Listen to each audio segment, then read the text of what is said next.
Ulug'bek o'risdag'larga bir salom ayting. Qozoqdag'larga. Assalomu alaykum. To'y kimlar to'yi? Ey, jasur to'y bugun. Bolasini. Qarasa, va bolasini. Sattarashdi. Sattarashdi to'yi. Palov bor, kelsangizlar, xudo xolasa nasib etsin yine. Şafrut tayarayım. Shohrux, ulum qani. Yine aldım bunu ben. Aldım bunu, kelava endi. Yetadi ikkimiz. Shunday qina. Telefon niye dedi? Devlet yurtlaması aldım. Ajoyib.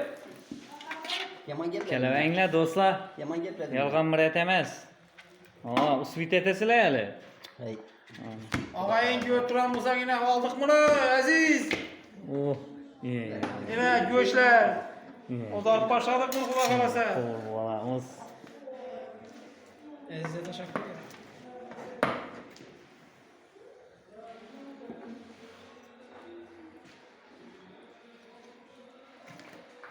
Bahadır hanım.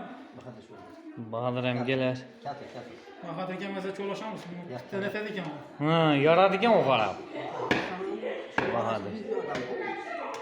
Bahadır yoradi ekan.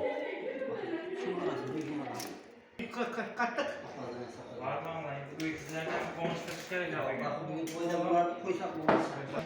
Araç gerek olur. Nimani qarash kerak? Mişkanı. Ha, mishkanimi? Bunda egasi mishkani ina. Mishkani egasi. Mal şey bu kadar. Malsız hayat. Molsiz hayot yo'q. Yo'q aytmang. Mal.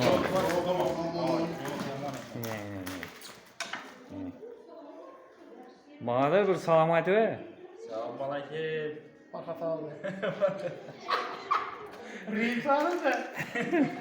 Rimsarı körtüren olsan yine bize Cesura'nın balasının toyunda esirtirip atmaz. Geleverasizlar süzmaga yana lazerdan. Lazer falan.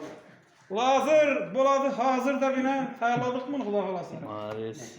Xudoyim nasib etgay. Xudoyim hammang omon-sog' to'lib toshib kishanangiz puldan shuni to'y berib o'tirgaysizlar, mashina olib, sadaqa berib. Xudoyim sog' salomat kelib o'tirgaysizlar yurtimizga. Yurtimiz tinch bo'lg'ay. Topqanlarimiz to'ylarga yarag'ay. Sog' salomat kelgaysizlar. Yine Ulug'bek amon xudo xolasa почти power bo'pti bu. Telefon nomerini olib qo'yinglar. Telefon orqali sadaqa bormi, boshqa bormi? Ana, evvelden power ekan, bilmayman hali. Evvelden power ekan. Hakim var mı aka? Ya hakim akamiz xizmat etibdi ekan. Arka kim bakın eshitmasinlar. Qachon qachon so'zlarni xabar gaplashimmi yaxshi gap. Hakim boy, chiroyli bir gaplar. Yaxshi.